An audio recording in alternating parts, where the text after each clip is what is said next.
สบายดีอาเพิงมื้อนี้เป็นมื้อวันอย่างก่ออาเพิงวันศิลป์เจออาพิงนี่ต้องมันเจอแม่นวันสินใหญ่จังได้เจออาพิงเด้อศิลป์จังได้เจอค่อย คันจากเจออาพิงนี่มันมื้อธรรมดาเนี่ยบ่ได้เจอนี่วันสินใหญ่มื้อนี้เฮามามื้อนี้เป็นมื้อเข้าพรรษาอยู่ประเทศลาวเด้อนี่นะเดินไปรับอาพิงออกมาลิ้นเขตมาลิ้นเขตนอกพี่มื้อนี้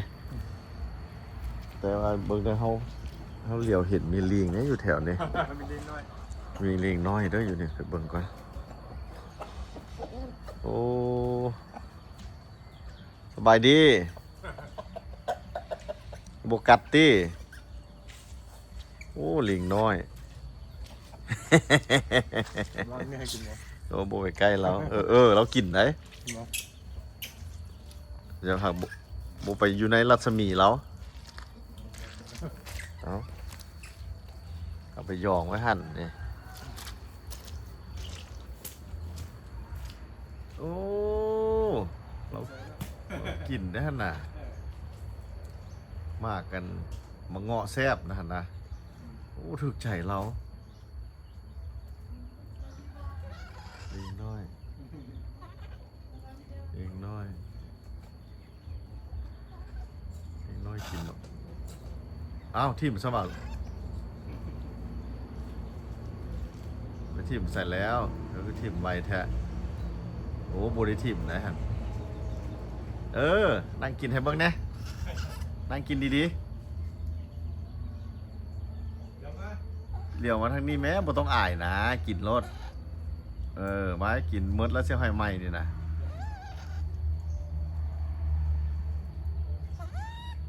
โอ้เราดีใจเราได้กินโดนๆได้เจอเธอหนึ่งแล้วว่ะจะเคยได้เจอบูแล้วเนาะมาเงาะแซบนี่นะ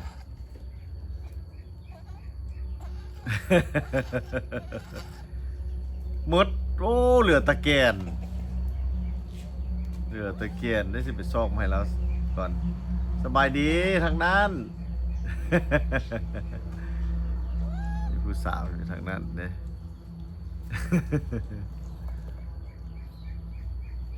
โอ้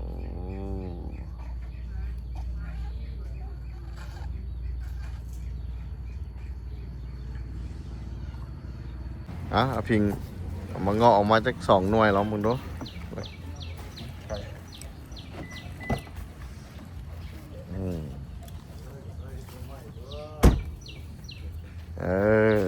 เราจะแกะเปลือกมันนี่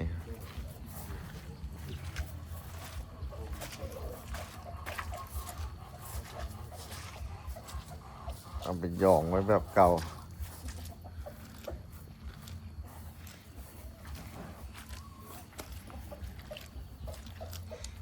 ลิงน้อยนี่เราอาย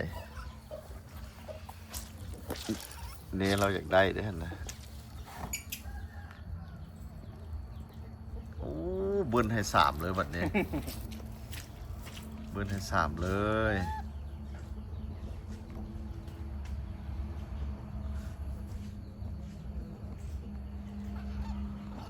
โอ้เราหมักได้นะพี่เราว่าแซ่บเว้ยเกิดมาบ่เคยกินหมากอันนี้แล้วว่ะคุณน่ะ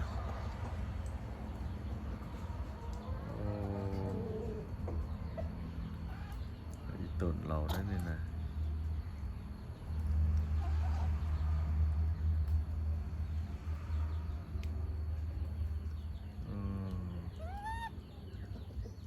ลิงน้อย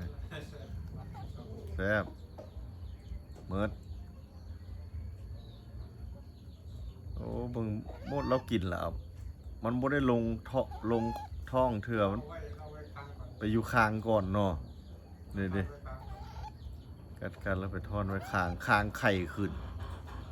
กินเธอละหน่วยลูกเอ้ยเธอละหน่วยก็ต้องอายปีนไม้พอเบิ่งแน่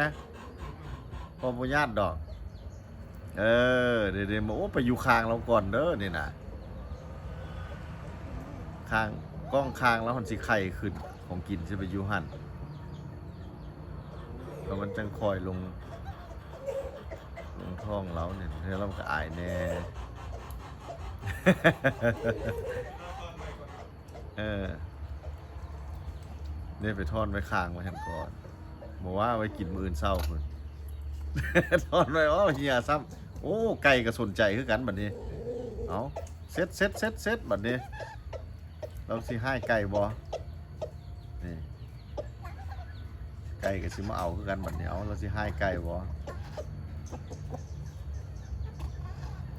เอาลิงกับไก่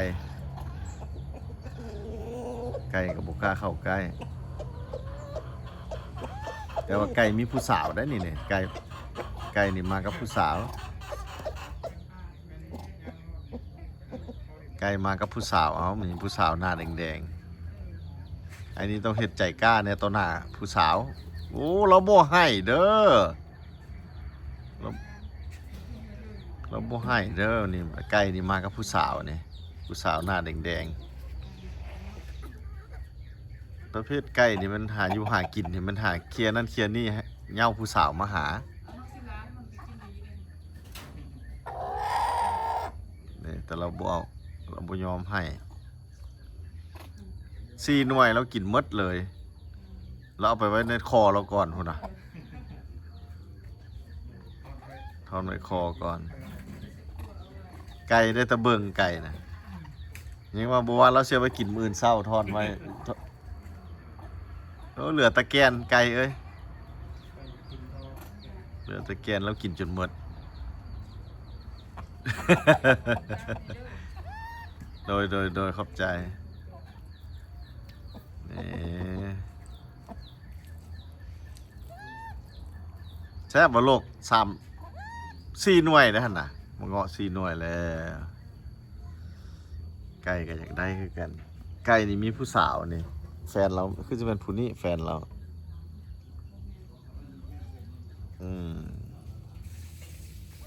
ไก่ก็อยากได้คือกัน3 หน่วย4 หน่วยละคือสิอิ่ม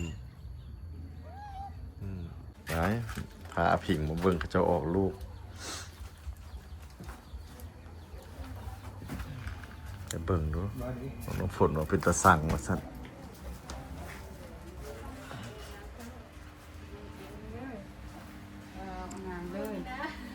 เมียนมิดซิดมิดซิดบายดี 5 มือ โอ้อันนี้หมูน้องน้ำฝน มันจะเอาลูกละ หมูน้องน้ำฝนออกลูกใส่เบิ้งขอเบิ้งเบบี้ได้ผู้หญิงคือผู้ชาย นี่เหรอ ผู้ชายโอ้กำลังนอนโอเค สั่นหอก จะสั่งเนาะอยู่กรรมตามประเพณีเป็นบ่ เกิดเราธรรมชาติได้อยู่ในนี้ได้ เบิ้งประเพณีเฮาเฮ็ดอะไรต้องโอ้เรานี่อยู่ฮ้อนได้อยู่ฮ้อนได้นี่แม่ม เราอยู่หมอ มีอย่างอันนี้คือว่ามีฮอด2 เตา น้ำกินกับน้ำอาบ ในกรรมเนี่ยนะ ตัวนั้นเป็นอาบ ตัวนี้กินก็ต้องกินน้ำอุ่นนะ ทานพอ เบิ่งผู้นั้นเป็นแม่ป่ะ พ่อแม่เป็นไปเบียงเหมือนอายุเป็นชา โอ้โดย พ่อแม่เป็นไปเบียงเหมือนมาเป็น ป้า หลา โด น ยโอ้เฮ้ยมันเกิดดนแล้ววะเนี่ย ชิ้น5 มือ สิบห้า โอ้ยังอ่อนๆอยู่เนาะ15 มื้อ ตั้งแต่ที่ว่า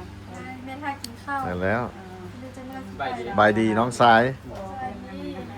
ผู้นั้น พ่อแล้ว พ่อผู้นี้ แม่ ตายังหนุ่มๆอยู่ ลูกเคยเลย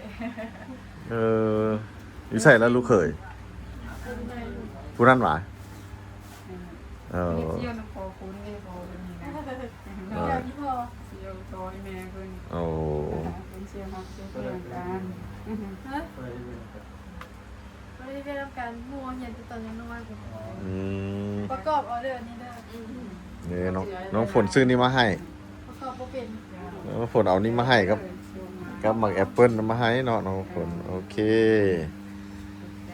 โดยอ้าว มันคือกัน ยังไม่ไป ไป เด้อ กินน้ำกันบอกเอาน้ำมาให้กิน เอาบ่นี่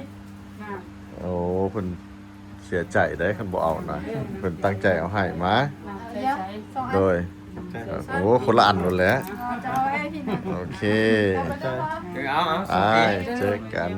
โดยพิงจะโบไปสักเดี๋ยวกินไป3 หน่วยแล้วสิกลับก่อนเด้อเบบี้น้อยลิงน้อยกลับก่อนเด้อเจอกันใหม่เด้อโอเค